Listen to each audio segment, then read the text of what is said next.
Well, I would say if you were to throw more challenges at Scottish tourism in one year, I wouldn't know what you would choose to do.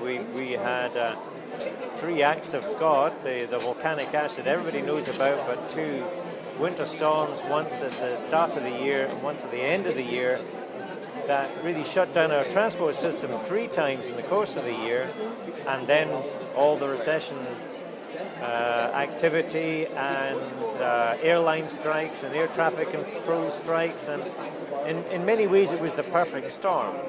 That has obviously had an impact in the industry. It's had an impact on numbers, obviously, when you shut down the transport system. It's had an impact on numbers.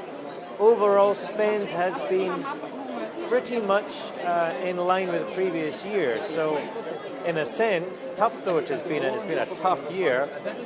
Scottish tourism has appeared to be resilient, and here we are in 2011, set to look forward to what could turn out to be quite a special period for Scottish tourism. And we're all here, we're all intact.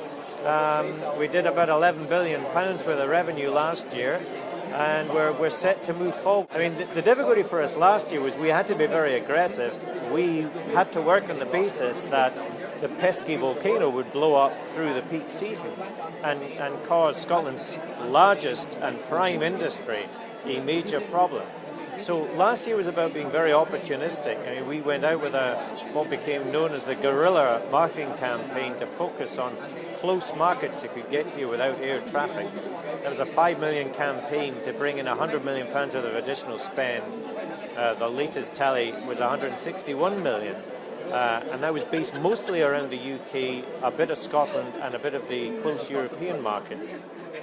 So that worked, but I have to say I'm looking forward to a year where we don't have to use guerrilla tactics. You know, the industry is coming together this week and thinking now, where are we after all of that? Brushing themselves down from the snow and the ice and the volcanic ash. And Scotland really is set for a pretty special period. Of course, we've got Commonwealth Games and Ryder Cup out in 2014 to look forward to, but we have the Olympics as well next year, and Scotland stands to benefit hugely from the Olympics, and not just in terms of people coming to see us during the Olympic period, but in terms of displacement in the UK market next year. Scotland is in a great position. On top of that as well, we have another year of homecoming coming in 2014, and the themed years of active, creative and natural heading into 2014.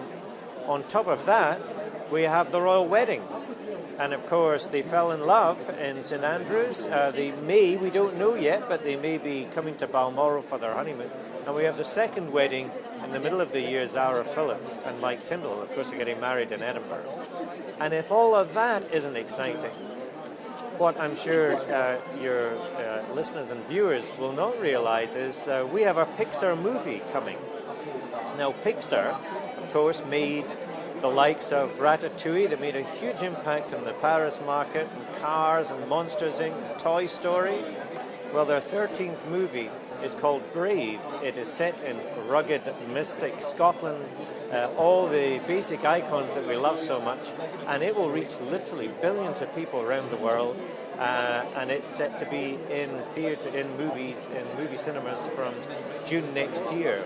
So you put all that into perspective, and the resilience that we've shown to date through the recession, also our competitiveness in terms of currencies, a competitiveness in terms of encouraging the staycation trend to continue, and obviously competitiveness inbound with the situation currency-wise with the euro, the US dollar, Canadian dollar, etc.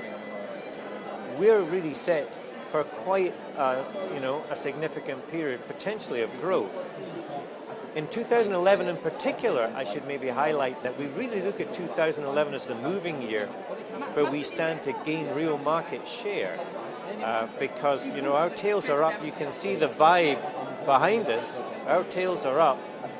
If we can make real progress in 2011, then we think we'll bounce through 12, 13, 14 to quite a period of growth and expansion. If you're going to be in tourism anywhere in the world, where better than to be in Scotland right now? You may say the UK will obviously benefit from the Olympics next year, and of course it will, and that's great. But after the Olympics, we've got the Commonwealth Games, we've got the Ryder Cup, we've got so much more lined up after that to benefit from as well. And if you want an indication as to the strength of the industry in Scotland, we're seeing real capital investment hitting the ground. And, you know, that's very rare across the entire world in tourism and leisure at this point in time. Mr. Trump is spending £1 billion literally just a few miles up the road from here. He's building his championship golf courses and his hotel right now. And that follows a trend of activity in Edinburgh and Glasgow around the conference centres and new hotels actually physically being built at this point in time in various locations across Scotland, hopefully to ensure we maximise on the opportunities that we'll see in the next few years. I think the important thing to highlight is it's not easy. You go speak to any of these businesses, no one's going to say it's easy. It's been a tough environment.